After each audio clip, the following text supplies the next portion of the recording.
YouTube में अभी या फिर जो भी टीचर के पास जाओगे वो आप लोगों को बोलेंगे बेटा एनसीईआरटी पढ़ो, एनसीईआरटी पढ़ो, एनसीईआरटी पढ़ो। जिसके पास जाता था भाई केमिस्ट्री में तो सब बोल रहे हैं एनसीईआरटी पढ़ने, लेकिन कैसे पढ़ना है मुझे कुछ समझ में नहीं आता था। सो वही मैंने धीरे धीरे डेवलप किया, मैं आप लोगों को बताऊंगा। Hello everyone, welcome to my channel. I am Brijmohan Jha and I am first year undergrad student at Jadavpur university. तो आप लोग जैसे इस वीडियो का टाइटल देख पा रहे होंगे, how to study inorganic chemistry. तो जब अगर मैं फ्लैशबैक में जाऊं, अगर मैं पीछे जाऊं अपने टाइम में, तो मैं देख रहा था कि यार जैसे मैंने मेंस दिया था फरवरी में, तो फोर मंथ्स पहले I was totally blank in this topic, ठीक है। मगर नेक्स्ट 3-4 मंथ्स में मैंने कुछ ऐसे प्रैक्टिसेस किए जिससे इनऑर्गेनिक केमिस्ट्री जो है one of my favourite topic बन गया। एंड इसमें मेरे 0 एरर हुए थे जेईई मेन में। So how I did it. तो इनऑर्गेनिक केमिस्ट्री जो है एक्चुअली में ये काफ़ी इंटरेस्टिंग टॉपिक है। अगर काफ़ी लोग कहते हैं रटना पड़ता है, तो जी या तुमको रटना पड़ेगा, लेकिन अगर तुम डेली बेसिस पे थोड़ा थोड़ा अगर उसमें ट्रिक्स इन्वॉल्व करके अगर उसको पढ़ो, then it will be very easy for you. तो कुछ प्रोसीजर होती है। पहले I tell you something, points discuss करते हैं। फर्स्ट पॉइंट दिया हुआ है एनसीईआरटी इज सफिशिएंट। तो यहाँ ट्रू, एनसीईआरटी इज सफिशिएंट। अगर तुम टॉपिक्स ले लो जैसे कि हाइड्रोजन से लेकर के तुम पूरा ब्लॉक केमिस्ट्री ले लो, कोऑर्डिनेशन कंपाउंड ले लो, एंड जहाँ तक भी जाओ, एनसीईआरटी से ज़्यादा मेंस में पूछता नहीं है। एंड अगर कुछ एनसीईआरटी से बाहर का पूछा मेंस में, तो वो अलग लेवल का होगा एंड वो बहुत कम स्टूडेंट्स ही सॉल्व कर पाते हैं। तो अगर तुम्हारा एक ऐसा कुछ है एम कि I just want to get selected और डिसेंट सा ब्रांच चाहिए, then NCERT is very much enough for you, ठीक है। अब एनसीईआरटी भी पढ़ने का एक तरीका होता है, कैसे पढ़ें। यूट्यूब में अभी या फिर जो भी टीचर के पास जाओगे वो आप लोगों को बोलेंगे बेटा एनसीईआरटी पढ़ो, एनसीईआरटी पढ़ो, एनसीईआरटी पढ़ो। Even I had this issue. जिसके पास जाता था भाई केमिस्ट्री में तो सब बोल रहे हैं एनसीईआरटी पढ़ने, लेकिन कैसे पढ़ना है मुझे कुछ समझ में नहीं आता था। सो वही मैंने धीरे धीरे डेवलप किया, मैं आप लोगों को बताऊंगा। नेक्स्ट पॉइंट देखते हैं, repetition is the key. Yes, NCERT में जो आप अंडरलाइन लगाओगे डेली नहीं तो जब आप पढ़ोगे इंपॉर्टेंट पॉइंट्स को आप पढ़ोगे, उसमें अंडरलाइन करोगे, हाईलाइट करोगे, जो भी करोगे।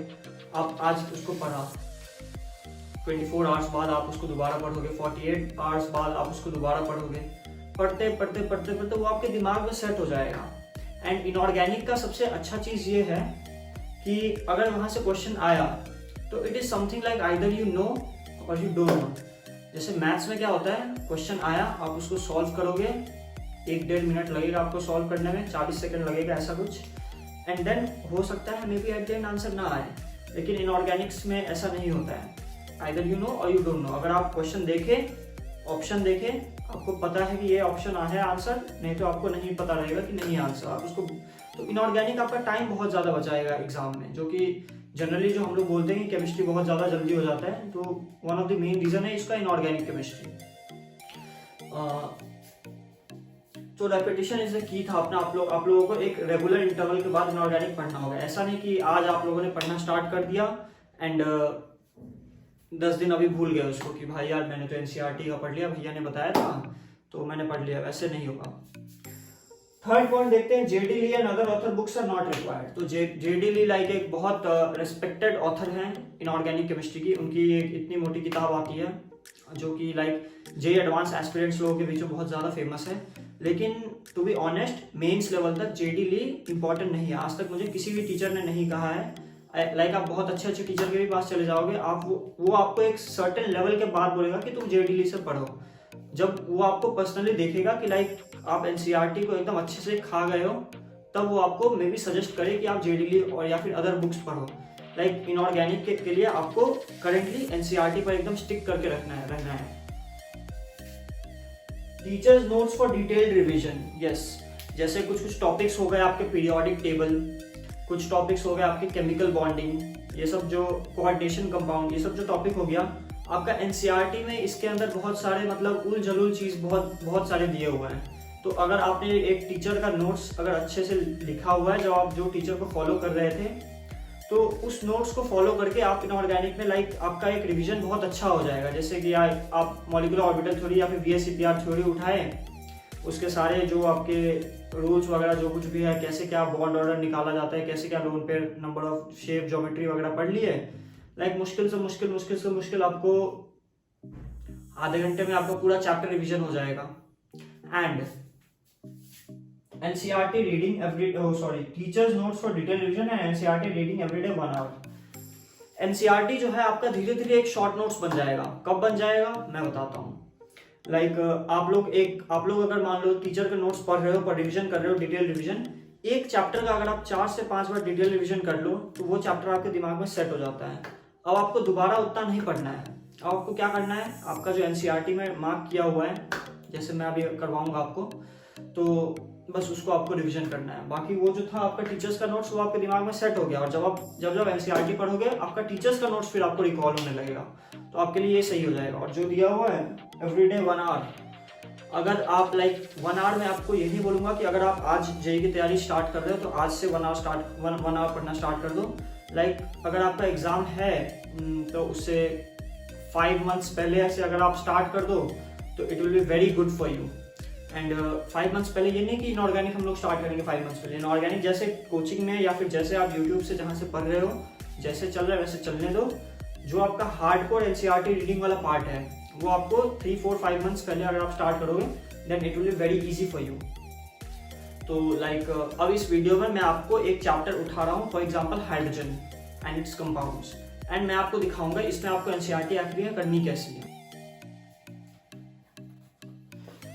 सो गाइज, अब मैं आप लोगों को एक चैप्टर उठा के आप लोगों को मैं ब्लूप्रिंट दे देता हूँ कि आप लोगों को करना कैसे क्या है, ठीक है। तो सबसे पहले आप लोगों को अपना एनसीईआरटी का किताब निकालना है। मैं यहाँ पे अपना आईपैड में निकाल लिया हूँ। एंड देन आप लोगों को क्या करना है, एक आपको प्रीवियस ईयर वाला बुक चाहिए चैप्टर वाइज। आइदर आप बुक ले लो या फिर आपको गूगल प्ले स्टोर में एक ऐप मिल जाएगा, जो कि यार मैंने अपने प्रिपरेशन के टाइम में फॉलो करी थी। मैं उसका लिंक आपको डिस्क्रिप्शन में दे दूंगा। आप उसमें जाओ, आप hydrogen and its compound chapter खोलना, जिसका मैं अभी आपको एग्जांपल दे रहा हूँ। एंड बेसिकली आप लोग 2019 के बाद वाले क्वेश्चन करना। क्योंकि एनटीए के आने के बाद बहुत कुछ चेंजेस हुआ है पैटर्न में, तो आप लोग अपडेटेड क्वेश्चंस करोगे तो वो आप लोगों के लिए बेटर होगा। पहला क्वेश्चन क्या बोल रहा है, the isotopes of hydrogen are, और आपको 4 ऑप्शन दिया हुआ है। ये जो है ये बहुत एक इजी क्वेश्चन है, ठीक है। लेकिन मैं आप लोगों से ये चाहता हूँ कि इजी क्वेश्चन को आप इजी तरीके में मत लो, हल्के में मत लेना। क्योंकि अगर आप एवरी क्वेश्चन को अगर आप इक्वल रिस्पेक्ट दोगे तभी लाइफ जो है वो आपको आगे पुश करेगी। किसी क्वेश्चन को अगर आप ज्यादा हंसी मजाक या फिर अगर लाइटली में ले लोगे, चाहे वो कितना ईजी हो, तो आप लोगों के साथ बहुत बार हो ही चुका होगा कि एग्जाम के टाइम में बहुत बार सिली मिस्टेक हो जाता है, जो कि होने का कोई पॉसिबिलिटी नहीं होता है। तो ये उन्हीं के साथ होता है जो कि बहुत सिंपल क्वेश्चंस को लाइटली ले लेता है। तो आइसोटोप्स ऑफ हाइड्रोजन अब हम लोगों को जाना है, तो मैं अपना बुक खोल लिया। अब ये रहा आइसोटोप्स ऑफ हाइड्रोजन। अब यहाँ पे आपको क्या करना है, आप हाईलाइटर लेंगे, hydrogen and it's 3 isotopes, protium, deuterium and tritium. आपका 3 आइसोटोप्स आ गया, तो आंसर में भी आप वही मार दोगे। अब आपसे टेम्पोररी हार्डनेस ऑफ वाटर के बारे में पूछा गया है, तो अब हम लोग एनसीईआरटी में नीचे जाएंगे जहां पे टेम्पोररी हार्डनेस ऑफ वाटर के बारे में हार्डनेस ऑफ वाटर के बारे में डिस्कस किया गया है। तो कहाँ गया, या वाटर चैप्टर यहाँ पे स्टार्ट हुआ। ये देखो यहाँ से अपना हार्डनेस स्टार्ट हो गया, हार्ड वाटर सॉफ्ट वाटर यहाँ से अपना स्टार्ट हो गया। एंड ये रहा आपका temporary hardness.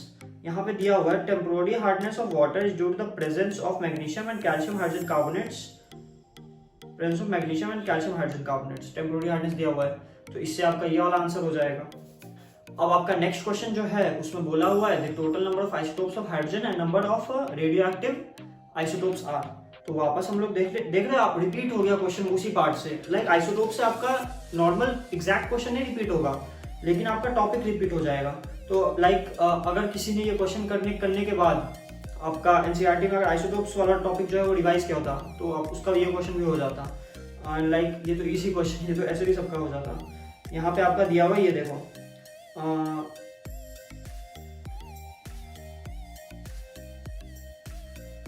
of these isotopes only tritium is radioactive and emits low energy beta particles।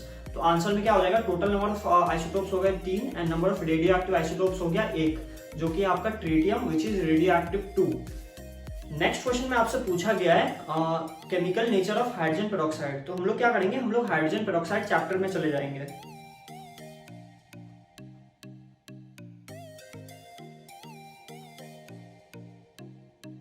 Hydrogen peroxide chapter topic ये रहा। अब इसके अंदर हम लोग को इसका केमिकल प्रॉपर्टीज चाहिए। ये रहा, देखो केमिकल प्रॉपर्टीज दिया हुआ है। यहाँ पे क्या दिया हुआ है, it acts as an oxidising as well as a reducing agent in both acidic and alkaline media. That is ये एसिडिक एज वेल एज नहीं, ये oxidising as well as reducing agent both की तरह बिहेव करेगा in acidic as well as alkaline media. That is acidic media में oxidising और reducing दोनों की तरह बिहेव करेगा, और बेसिक जो है उसमें भी आपका ये oxidising as well as reducing की तरह बिहेव करेगा। तो इससे आपका ये वाला क्वेश्चन हो गया। तो गाइज जैसे कि आप लोगों ने देखा, मैंने आपको हाइड्रोजन टॉपिक से कुछ चीजें बताई कि आपको कैसे क्या करना है, ठीक है। तो आप जब इस चीज को आप अपने डे टू डे लाइफ में अगर आप इंप्लीमेंट कर दिए इस तरीके के प्रैक्टिस, देन आपका जो एनसीईआरटी का हालत है कुछ इस तरीके का हो जाएगा। मतलब हर जगह ऐसे ऐसे आपका हाईलाइट किया हो रहेगा, मतलब ब्लॉक्स में ऐसे ऐसे। और आप लोग जब सुबह सुबह उठोगे या फिर रात में जब आप सोने जाओगे, तब आप क्या करोगे, जैसे मान लो अगर मैं ये पार्ट अगर मैं हाईलाइटेड होता प्रीवियस ईयर क्वेश्चन का ये सब पार्ट होता, तो मैं कैसे करता, मैं सुबह सुबह उठता बोलता ऐसे, since the isotope have the similar electronic configuration, they have almost the same chemical properties. The only difference is in the rate of reaction, mainly due to the different enthalpy of bond dissociation. However, in physical properties, these isotopes differ considerably due to the large mass difference. मैं पढ़ता and then next मैं पढ़ता. The production of hydrogen can be increased by reacting carbon monoxide of syngas mixture with steam in the presence of iron chromate as a catalyst. Dihydrogen is a colorless, odorless, tasteless combustible gas. It is lighter than air and insoluble in water. In other physical properties along with those of deuterium are given. मैं ऐसे करके इसको पढ़ लेता and then मैं कल दोबारा NCERT उठाता, दोबारा पढ़ता। लाइक 1 आवर में मैं आपको बता रहा हूँ। लाइक जनरली क्या होता था, मैं हाइड्रोजन एस ब्लॉक और पी ब्लॉक का जो फर्स्ट पार्ट होता है, जो पहला बुक में क्लास 11 का, मैं वो कंप्लीट कर देता था 1 आवर में। और ये इस लेवल तक मुझे रीच करने में लाइक 1.5-2 महीने लगे थे। लाइक पहले 2 आवर्स लगता था, फिर धीरे धीरे फिर 1.5 आवर लगा। एंड देन आप अगर ये प्रैक्टिस अगर चालू कर दो, तो अब मैं लिख के दे रहा हूँ कि आप अगर 2019 से अभी तक के अगर सारे मार्क कर लो अपने एनसीईआरटी में हाइड्रोजन चैप्टर से, तो लाइक 100% चांसेस है कि अभी जो आपका 2022 में अभी जो आपका पेपर होगा उसमें जो क्वेश्चन आएगा वो आप इजीली कर पाओगे, इजीली। एंड अगर आप चाहते हो कि जैसे मैंने अभी आपके साथ हाइड्रोजन के कुछ क्वेश्चन डिस्कस करे, वैसे ही अगर मैं इनऑर्गेनिक के सारे चैप्टर्स के क्वेश्चन डिस्कस करूँ आप लोगों के साथ, तो आप लोग नीचे कमेंट करके कह सकते हो, मैं आपके साथ जरूर कर दूंगा। इससे आप लोगों का कुछ हेल्प हो जाएगा। सो आप लोग प्लीज़ यार शेयर कर दो ये वीडियो एस्पिरेंट्स लोगों के बीचों में। एंड अगर आप पास आउट हो तो आप अपने जूनियर्स लोगों को ये वीडियो शेयर कर सकते हो। लाइक उनकी बहुत हेल्प हो जाएगी इससे। Thank you.